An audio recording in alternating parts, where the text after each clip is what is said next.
Yaa daawwattoota keenya ijoolleen jechuun arra takka ijoolleen akkatti raarte jechuun gaafa hidhamisanii akkatti raarte bira ala ture hidhaa san keessa ture achitti illee jechuun baay'ina dhaanii lama dallee akkasitti jechuun rabbi jechuun raajii faanis akkasitti hadiira faan lamaanis akkasii waliin nuuna baasan jechuun mana kanatti galee jechuun ijoollee tiitanillee arkuu danda'ee arrammoo jechuun ijoollee tiyyaa kana hojii kan mana keessatti hidhamu ta'e garuu ijoolleen jechuun barnoota dhabuu qabdiire. Barnoota dhabuu qabdiime gaafa inni dhibisan jechuun akka raajii kumpaan jechuun geessanii jechuun barnoota geessanii naagalchaa turanii gaafa hidhaa yeroo sanuu arra manumaan jechuun manumaanii fi keessa taa'u keessatti manuma kiyya keessatti akkanatti jechuun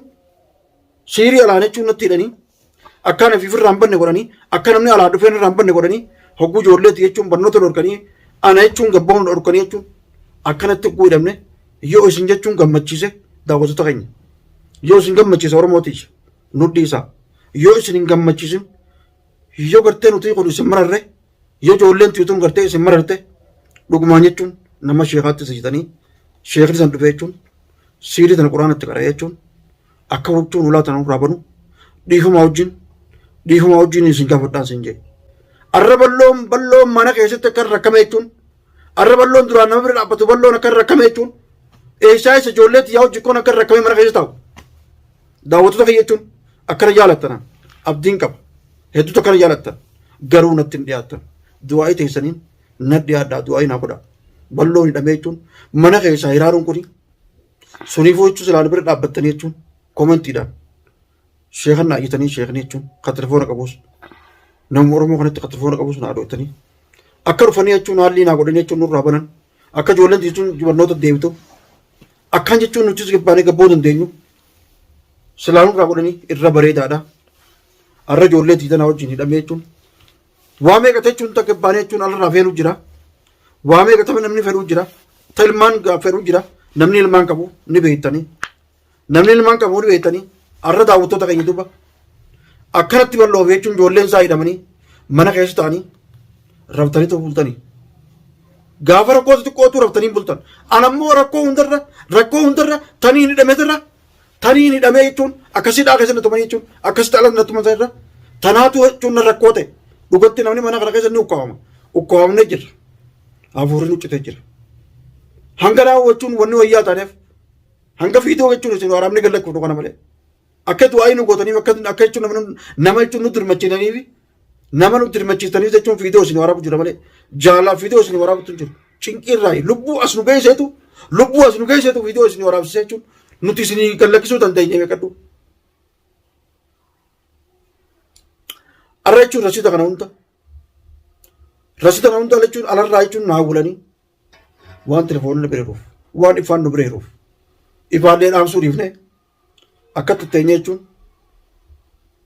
akkuma sun gartee cinqee teenyee katana gartanii jechuun rakkoo teenyee jechuun nama Oromootti nu ibsitaniif fuula keessanitti kanatti hiraaru jirra. Balloon ijoollee isaati hojii akka cinqamee mana keessatti hafe hogguun akkana cinqame inshallah jechuun rabbiin ni jira. Rabbiin ilma namaatii miti. Keessumaa baana rabbiin keessumaa nu baasa garuu namni dandeettii rabbi kanneef dhuftanii jechuun sheekotan keenya jechuun akka jechuun ulaatan jechuun itti qaraatanii waan isaan gartee as jalan nu guuran muziibaa as jalan nu awwaalan tana nurraa baaftanii jechuun akka jechuun qilleessa nuun eeyxan dadhabnee jirra. Guyyaa immoo isin jechuun ilmaan kanaa wajjin tas keessatti waa ta'an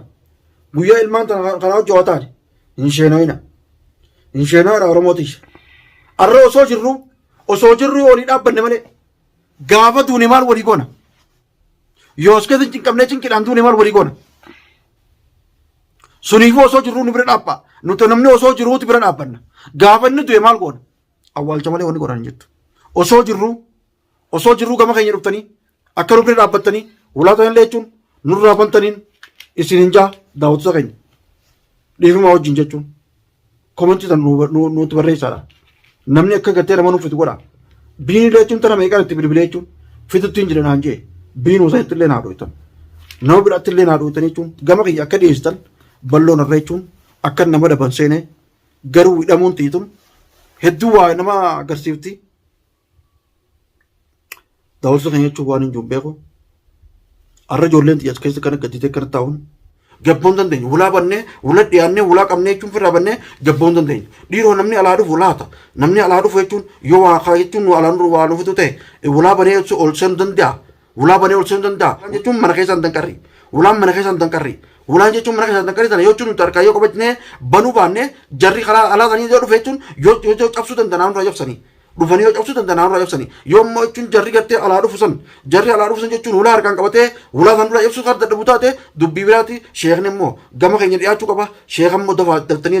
daftanii jechuun yeroo muraasa keessatti gaa nuffituu qabdan namni kun jechuun waa meeqaaf jechuun ala gabbaa ijoolleen jechuun barnoota qabdi ijoolleen madarsa qabdi yoo gabboo baatte akkamiin qaraate yoo gabboo baatte akkamiin qaraate duraan illee ijoollee jechuun madarsa geeffaddetti madarasa illee galcha jechuun amma naaf ijoolleen jechuun madarasa irraa illee manatti hidhamnee jira akkamittiin gabbaasee geesse akkamittiin gabbaasee geesse ulaan jechuun ulee dhiyaachuu dadhabeetiin jira daawwattoota keenya ulee dhiyaachuu dadhabeetiin jira daawwattoota keenya jechuun balloo keessan bira dhaabba daawwattoota keenya balloo keessan bira dhaabba tanaafin isin iyyuu jiran sodaafillee osoo hin ta'in isinitti onni iyyuu namni mana kana keessatti jechuun wayitaa mana kana keessatti jechuun qoonqoo ijoollee tanaaf jechuun nama hundaaf jechuun naaf ijoolleen jechuun yoo bishaaniif jechuun yoo qoonqoo mana keessa kadhuun taate jechuun hadaraaf isin dhaameetiin jira ummata oromoo isin dhaameetiin jira eegaa namni keenya jechuun namni jiru jechuun akka gartee baaris jechuun akka jechuun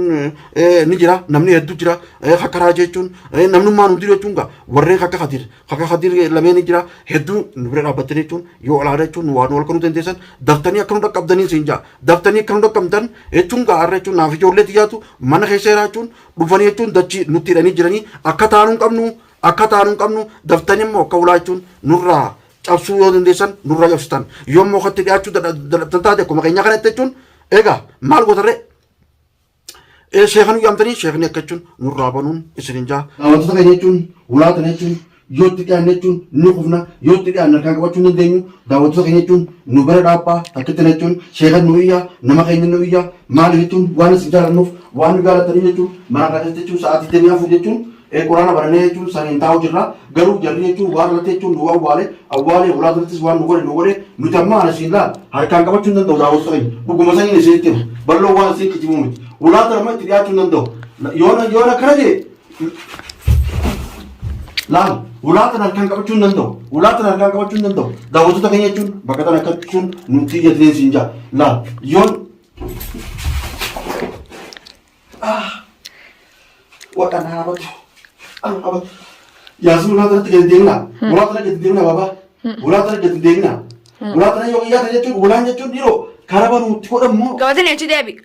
baba duuba qabadhee sin karaa lamare yoo sin harki qabatanii jechuun karaa taata'uu kun rakkoodha mee akkamitti taate laan qabatan karaa sitti daawwattoota keenya jechuun garsiisuu jechuun akka jechuun nama gartee sheekaa jechuun akka waan kana hundaa duraa baran laalama laalama ni gartaa ulata harkaan qabatanii asiin jiru daawwattoota keenya jechuun ulaa harkaan qabachuu dadhabnee jira daawwattoota keenya dhugumatti yoo rabbisu taatan akka gartee kara sheekaa jechuun nu yaamtan biini sheekaa jechuun sa'a muraasa nu fidi waan kana jechuun mana keenya haa nurra baasu ulaa harkaan qabachuu dadhabne nuti mana keessatti hidhamnee jira ijoolleen ballootii fi balloon mana keessatti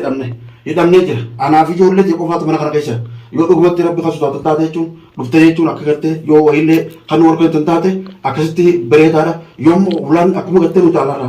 mana keessaa jechuun qabachuu dadhabne kanatti ulaa kana duraan mana keessaa jechuun sodaallee danqarannee ulaa danqaru sana jechuun qabannee banuu dadhabne ulaa yoo itti dhiyaadde akkatti hin darbamee lafa dhahaa jechuun ulaa kana jechuun akka gartee sheeka fidanii nurraa jechuun waan awwaalatan mana hunda jalatti nu awwaalanii jiranii tabiraa taan san baasanii tabiraa nu awwaalanii nuti ulaa kana ofirraa banuu dadhabne yaaboo dhugumatti jechuun akka sheekni fidanii sheekni kun irraa buunu antaraan isitti jedha daawwattoota keenya dhiifuma antaraan isitti hima hanga turan jechuun bakkumta yaana jechuun nama gargaarullee dadhabnee jirra gabba'ullee dadhabnee